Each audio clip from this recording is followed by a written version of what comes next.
বিগত ফ্যাসিস্ট সরকার 15 বছরের শাসনামলে আমরা দেখেছি তারা এমন একটা কালচার তৈরি করেছে, সেখানে তাদের ছত্রছায়ায়, সরকারি ছত্রছায়ায় আমরা দেখেছি যে ধর্ষণ সেঞ্চুরি পালিত হয়েছে। শিশু আসিয়ার করুণ মৃত্যু এবং মর্মান্তিক পরিণতিতে দর্শকের শাস্তি এবং বিচারের দাবিতে আমাদের জামাত ইসলামীর মহিলা বিভাগের আজকের এই মানববন্ধন। শিশুরাই আমাদের প্রথম সকাল, শিশুরাই আমাদের আগামীর কাল, আমাদের সুন্দর দেশটাতে তাই শিশুদের উত্থান করে যেতে চাই। আমরা আজকে শিশু আসিয়ার করুণ মৃত্যুতে গোটা জাতি শোকে স্তব্ধ। আমাদের কথা বলার ভাষা আমরা হারিয়ে ফেলেছি। আমরা ভাবতে পারি না এই সভ্য সমাজে একটি শিশু, যে শিশুটি ফুলের মতো বেড়ে ওঠার কথা ছিল, যে শিশুটি কলি হয়ে ফুল না ফুটতেই অকালে ঝরে পড়ল, এটি সভ্য সমাজের জন্য আমি মনে করি শিশু আসিয়ার মৃত্যু, এই করুণ মৃত্যু আমাদের এই সভ্য জগতের মুখে চপটাঘাত। আমরা বাংলাদেশ জামাত ইসলামী কেন্দ্রীয় মহিলা বিভাগের উদ্যোগে এই শিশু আসিয়ার করুণ মৃত্যু তার শোক জানাতে এবং এই শোক সন্তপ্ত পরিবারের প্রতি যেমন আমরা সমবেদনা জানাবো, তেমনি আমরা চাইব দ্রুত বিচার আইনে এই ধর্ষকদের সর্বোচ্চ শাস্তি, মৃত্যুদণ্ড কার্যকর করা হোক। প্রিয় সাংবাদিক বন্ধুগণ, আমরা জানি যে আজকের এই শিশু আসিয়া, সে নট অনলি একজন আসিয়া, একজন শিশু, সে হচ্ছে আমাদের সিম্বলিক আইকন। নারী নির্যাতনের যে করুণ অবস্থা আমাদের সমাজে রন্ধ্রে রন্ধ্রে আজকে নারীরা যে নির্যাতিত হচ্ছে, শিশু আসিয়া তার একটা ন্যূনতম একটি সিম্বল। কিন্তু আমরা জানি আমাদের ঘরে ঘরে, আমাদের সমাজে, আমাদের পরিবারে, বিভিন্ন প্রতিষ্ঠানে, ঘরে বাইরে নারীরা আজকে নির্যাতিত হচ্ছে। তার খুব কম ছিটে ফোটা হয়তো পত্রপত্রিকার, মিডিয়ার আপনাদের মাধ্যমে প্রকাশিত হচ্ছে। এটা আমাদের সমাজের জন্য একটি, আমি মনে করি, রেড সিগন্যাল। আমাদের সমাজটা কোথায় এসেছে, কোথায় এসে দাঁড়িয়েছে। আমরা সভ্য সমাজ দাবি করছি, আমরা ডিজিটাল রাষ্ট্র বলছি, আমরা স্মার্ট বাংলাদেশ বলেছি। প্রিয় সাংবাদিক বন্ধুরা, আমরা জানি যে আসলে এই যে আজকের এই কালচার, ধর্ষণের কালচার তৈরি হয়েছে, এটা কিন্তু একদিনে হয়নি, এটা একদিনের ঘটনা নয়। আমরা প্রতিবাদ করতে জানাতে এসেছি, তার মানে এই নয় যে আমরা সরকারের প্রতি আস্থাহীন। আমরা আশা করব এই জনগণের ম্যান্ডেট নিয়ে যে তত্ত্বাবধায়ক সরকার এসেছে, ইন্টারিম গভর্নমেন্ট এসেছে, তারা যথাযথ বিচার করবে। আমরা চাই যে দ্রুত বিচার কার্যকর করা, শাস্তি কার্যকর করা। সেই সাথে আমরা এই মেসেজ দিতে চাই জাতিকে, এই যে ধর্ষণের কালচার তৈরি হয়েছে কারা করেছিল?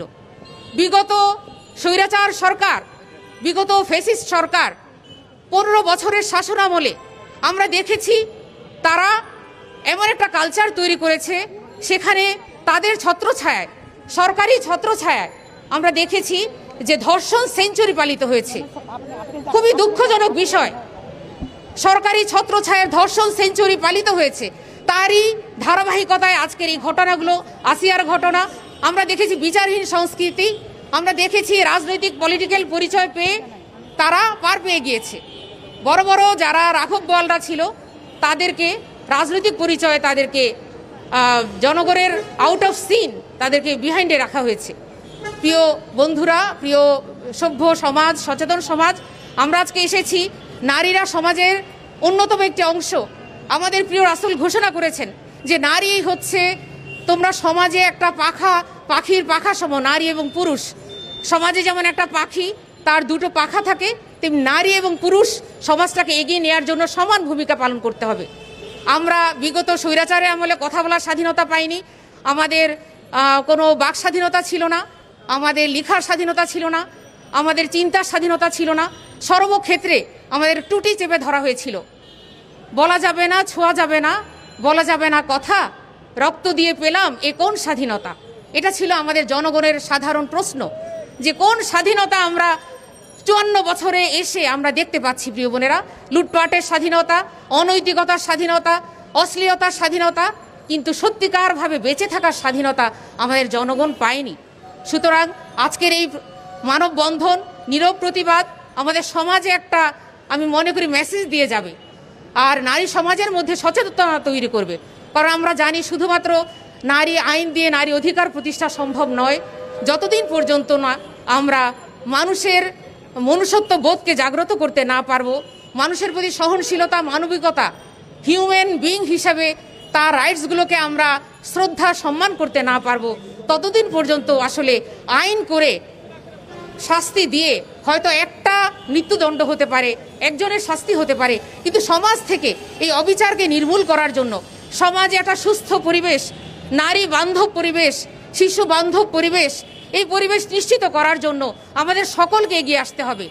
আমাদের সোসাইটিতে এই নৈতিকতা, ভ্যালুজের যে অবক্ষয় হয়েছে, মূল্যবোধের যে অবক্ষয় হয়েছে, সেটা আমাদের স্বীকার করতে হবে। সমাজে আজকে মিডিয়া জগতে যে অশ্লীলতা, সমাজে আজকে ইন্টারনেট জগতে যে অশ্লীলতার সয়লাভ আমরা দেখতে পাচ্ছি, সেখানে শিশুদেরকে অ্যাবিউজ করা হচ্ছে, নারীদেরকে টর্চার করা হচ্ছে, নারীদের তারা প্রতিষ্ঠানের সর্বোচ্চ, আমরা জানি যে পুলিশ প্রশাসন এবং আরও অন্যান্য সর্বোচ্চ প্রশাসনেও কিন্তু নারীরা অনেক নীরবে নিভৃতে কাঁদছে, তাদের নারীরা কিন্তু অনেকভাবে নির্যাতিত, কিন্তু তারা প্রকাশ করতে পারছে না। সুতরাং এই অবস্থার পরিবর্তন আসলে আমরা একজন দুইজনের পক্ষে সম্ভব নয়, পুরো সমাজকে সচেতন করতে হবে।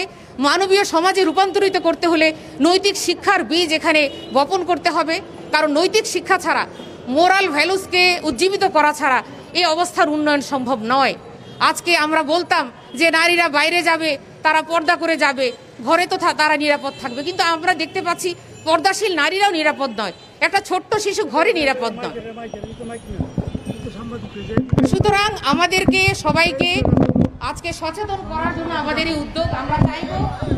আমরা চাইবো যে এখানে নারীদের এই সম্মান প্রতিষ্ঠার জন্য আমরা নারী পুরুষ সবাইকে আমাদেরকে এগিয়ে আসতে হবে, কারণ আসলে অর্ধেককে অসচেতন রেখে অসহযোগিতা নিয়ে আমাদের সমাজের পরিবর্তন সম্ভব নয়। শিশু আসিয়ার করুণ মৃত্যু আমরা আমাদের সমাজের জন্য একটি, আমি মনে করব সবার জন্য এটি একটি দুঃখজনক বিষয়, এবং আমাদের দায়ভার, আমরা কেউ এর থেকে মুক্তি নিতে পারবো না, প্রত্যেকে আমাদের এর জন্য দায়ভার রয়েছে। আর সাংবাদিকের ভূমিকা আমি অনেক বেশি, অসুবিধা না, যে অশ্লীল বিষয়গুলোকে হাইলাইট করা হয়, নৈতিক বিষয়গুলোকে সেভাবে হাইলাইট করা হয় না।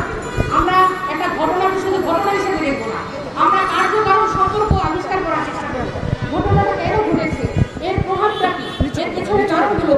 শুধুমাত্র আমরা ঘটনাটা দেখলে বিচার করলে হবে না, আমাদের ঘটনার অ্যানালাইসিসে যেতে হবে। সত্যিকারভাবে যদি আমরা এই ঘটনাগুলো, নির্যাতনের ঘটনাগুলো অ্যানালাইসিস করি, তাহলে কিন্তু আমাদের মূল সমস্যাগুলো বের হয়ে আসে, যে নৈতিকতার বেসটা এত দুর্বল কেন হয়ে গেল আমাদের সমাজে। আমাদের শিক্ষা প্রতিষ্ঠানে আজকে শহীদ শরীফার গল্প দেওয়া হয়েছে যে বইগুলোতে, সেখানে আমরা কি আশা করতে পারি? এরকম একজন আসিয়া আজকে চলে গেছে, আমরা মিডিয়ায় হাইলাইট করেছি, কিন্তু হাজারো আসিয়া তাদেরটা মিডিয়ায় আসেনি। প্রিয় ভাইয়েরা এবং বন্ধুরা, আমি আশা করব আজকের এই নীরব প্রতিবাদ, আমাদের এই প্রতিবাদের মাধ্যমে আমরা চাই সরকারের কাছে একটি নারী বান্ধব পরিবেশ।